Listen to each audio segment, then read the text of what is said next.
अस्सलाम वालेकुम वरहमतुल्लाहि वबरकातुहू। साथियों, सना यूसुफ का कत्ल। जी हाँ, सना यूसुफ एक टिकटॉकर थी और उसको बड़ा सफाकियत के साथ उसके आशिक ने कत्ल कर दिया।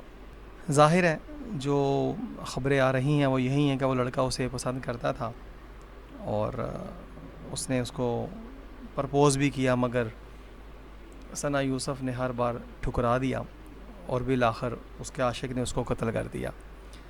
अच्छा, अब कातिल ने तो अपनी माशूका को कत्ल कर दिया, तो कातिल को तो सज़ा मिलनी चाहिए। कत्ल का बदला कत्ल है, इस्लाम के अंदर भी है ना। जो किसी को नाहक कत्ल करता है वो ख़ुद भी कत्ल होगा। चलें, ये तो बात बिल्कुल ठीक है, उसका कत्ल होना बनता है। मगर इस कातिल से भी बड़ा कातिल जो है उसकी तरफ हमारी तवज्जो क्यों नहीं जाती? ज़रा तवज्जो फरमाएं ना, ये थोड़ा सुने और गौर करें मेरी बात में। मैं आगे बताता हूँ कि कातिल से भी बड़ा कातिल कौन है।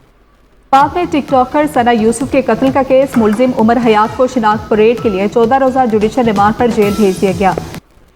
अच्छा, उसको 14 रोज़ के लिए पुलिस ने अपनी हिरासत में ले लिया और जो भी तफ्तीश उससे करेगी, उससे पूछगिछ होगी, वो एक अलग मैटर है। मगर बात ये है कि इस कातिल से भी बड़ा कातिल वो है कौन?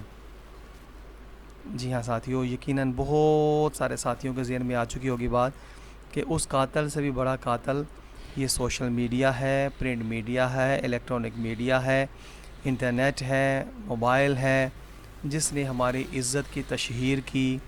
और फिर सबसे बढ़कर स्कूल, कॉलेज, यूनिवर्सिटियों की तालीम है, जिसने ये तालीम सिखाई और सिखा कर के प्रैक्टिकली फिर हमने ये जितने भी मीडियाज़ हैं इनको इस्तेमाल करने के काबिल हुए, और जो कि शरीयत पाक की रोशनी में बिल्कुल ये तमाम चीज़ें नाजायज़ हैं, हराम हैं, कि जो इस्लाम से दूर करती हैं, इस्लाम को कत्ल करती हैं और रफ्ता रफ्ता पे नबी पाक सल्लल्लाहु अलैहि वसल्लम की तालीमात और दीन इस्लाम का दुश्मन बना देती हैं, है ना।